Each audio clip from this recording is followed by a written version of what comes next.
That works well. Back to the old titles.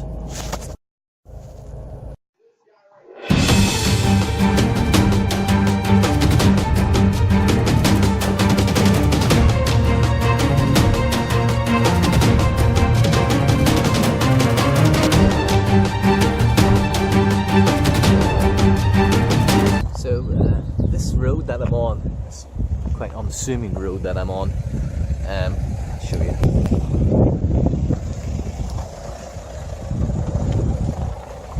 This road that I'm on, really not just a major road, but every time you come down here, and I figured today of all days, today's a big day here in Northern Ireland. It's part of the Northwest 200 weekend. It's where a lot of motorbikes come along and they do a lot of street racing along the north coast between Coleraine, Portrush, Portstewart. So normally everybody goes to that, but even on this little unassuming road,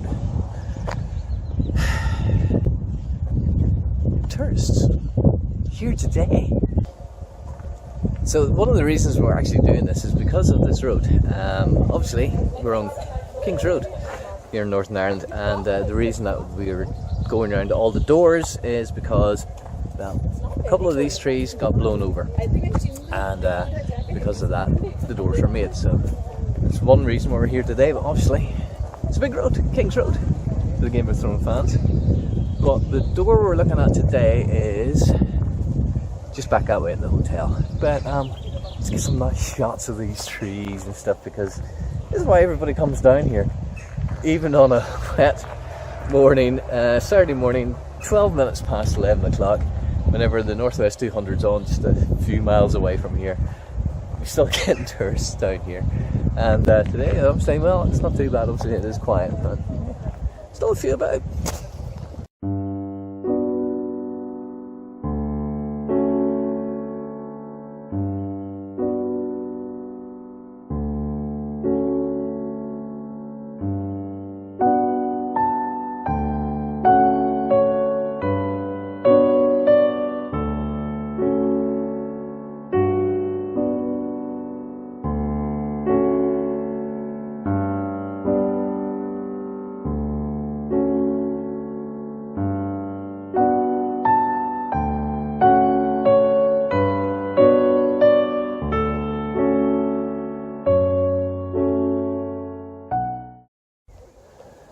So yeah, as you can see also, obviously, this is just a normal road. The Dark Hedges has been part of Northern Ireland tourism for a long while.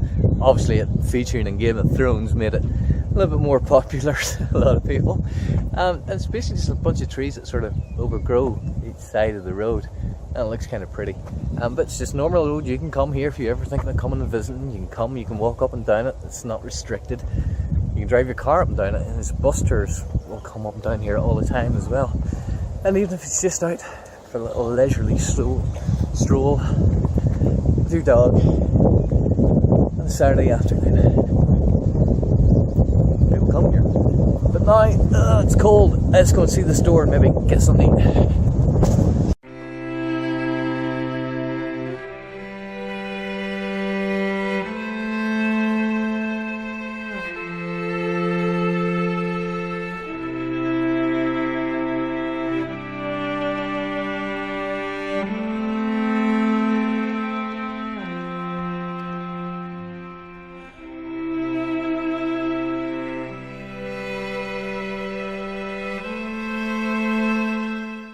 Game of Thrones store number 7.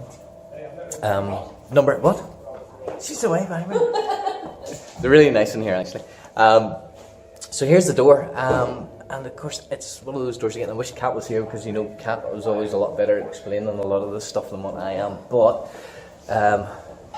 Stark, Direwolf is on it. We also have, of course, Bran, who is obviously going through a lot in this season.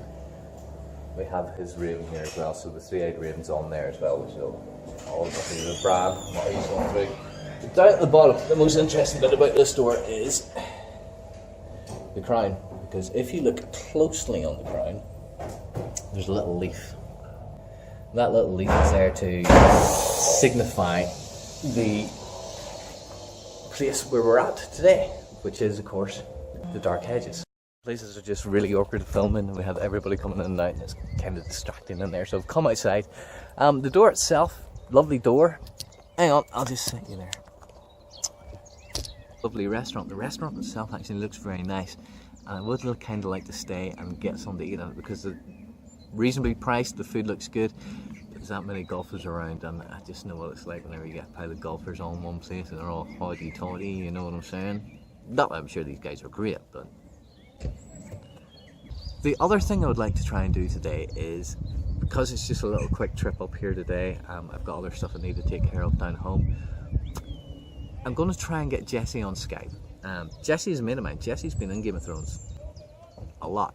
As I say, he's an extra, and if you live in Northern Ireland, if you haven't been in Game of Thrones, the chances are you know somebody who has. So I know Jesse, and I know Jesse has. I know my friend Adele. Hopefully Adele will be able to make it to Game of Doors number 10. Hopefully get her to that. But we'll try and talk to Jesse on Skype a little bit later on.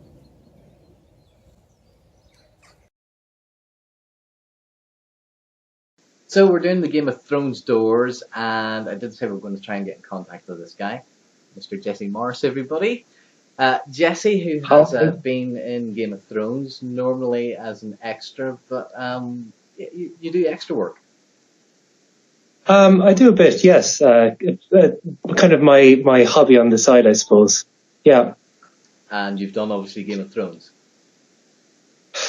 I've done it a few times. I've had the pleasure to be called back a few times. Yeah, so it's been a good experience. Yeah, definitely. What were you in season 6 then? Yes, I was in season 6. I was in season 3 and season 4. And I'm not sure, possibly season 5. Okay, if you've done that many, you can't remember what you've been in. Brilliant. And obviously you're in the up-and-coming one as well, yeah? I don't know. It's the short answer, because I filmed quite a few scenes that have not made the show, and yet they can still use them because certain things haven't happened. Okay. I filmed quite a few scenes that they've never used, and the storyline changed. Yeah. So it's always hard to tell. I think when I was in season 4, I think I'd filmed that at the end of season 2. Wow. So I thought they weren't going to use it, but then it ended up appearing in the start of season 4. So you just don't know. So you can't give us any sort of. I don't want any spoilers. This is the thing. I hate spoilers and stuff. But can you tell us any good stories? Good stories. Well, I'm not going to give any spoilers first and foremost because I shot. Let me see. Okay.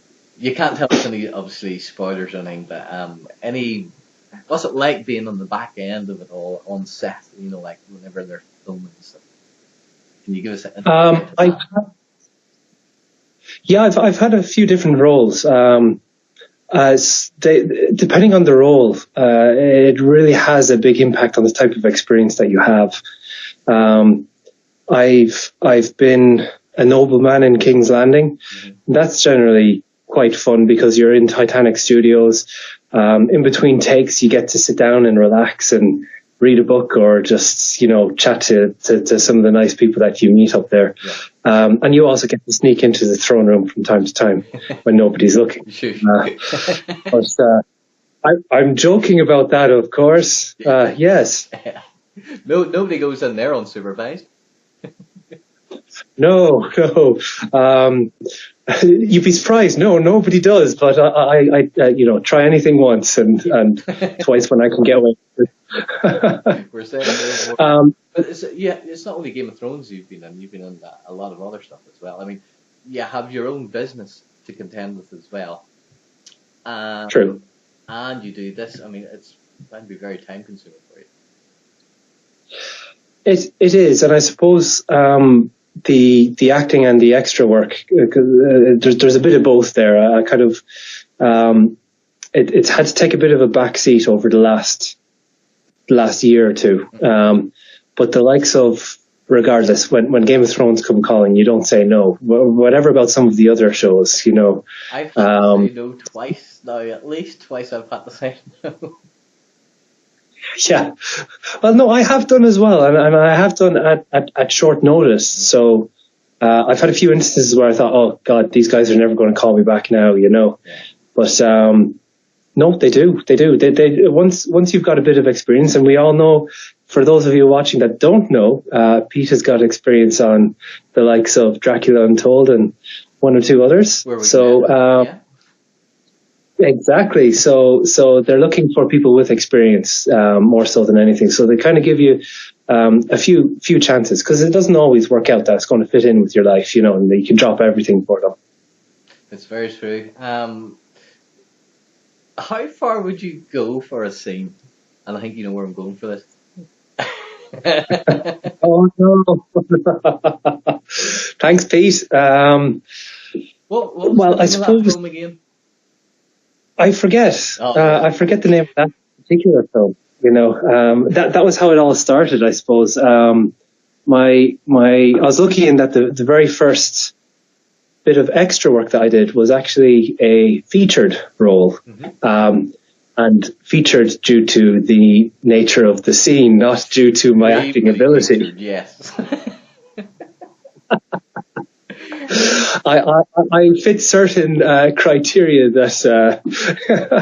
It was a bit of a cheeky shot of you walking into the water, if I remember right. That is correct. And you know what? It was quite an introduction to the world of filming, I can tell you that. Yes. And because it was featured, you know, I thought this was going to be the best thing in the world. Like, I had my own hotel suite. Nice. We had a celebrity chef flown in to cook all the meals. And I was like, oh my God, like, why doesn't everybody do this? This is brilliant. You know? It's not like that. Not normally. On a bus with a hot dog, that's about it. Yeah. Right, so just before you go, we've been around some of the doors, and obviously you've probably been in some of the episodes that we've talked about in the doors and stuff. But you did have one story that you said you might be able to tell me about having your own trailer. Yeah, actually, yeah, that's not a bad one. I was actually cast as Jerome Flynn's body double for a couple of days filming. Right. I'd been a double from before on Ripper Street. Not that, hello, I don't really look like him at all, but apparently from. Oh, wait, we'll just show you. Is it? There you go. It's the back of the head. Yeah. Yeah. It's the back of the head looks like him, but yeah. So I was actually included with the cast, and I arrived up, and I had my own trailer, which was quite a nice experience on Game of Thrones. Yeah. And opposite my trailer was 3 trailers for the Sand Snakes, the O'Bara girls, and I think it's more because the weather was very warm, but I think I kind of sat on the trailer steps for the whole entire day with the hopes of just bumping into some certain people. As you went through, yeah, just hi, here's my trailer, ladies. Do. We have to remember you're a married man. Yes, that's very true. Jesse, it's been great talking to you. I'm sorry we couldn't have got you up to sort of go around one of the doors and stuff like this, but obviously you've been winning awards for your business. Give it a little plug there so people can know, and we'll put a little bit of your address as well. Yeah. So check out Designamite. The web address is dynamitedesigns.ie, and we specialize in design, print, and website design. So give it a go. Have a look. They're an award-winning team as well, which always is a good sign. Thanks, mate. Cheers. Anytime, Pete. Thank you very much. Take care.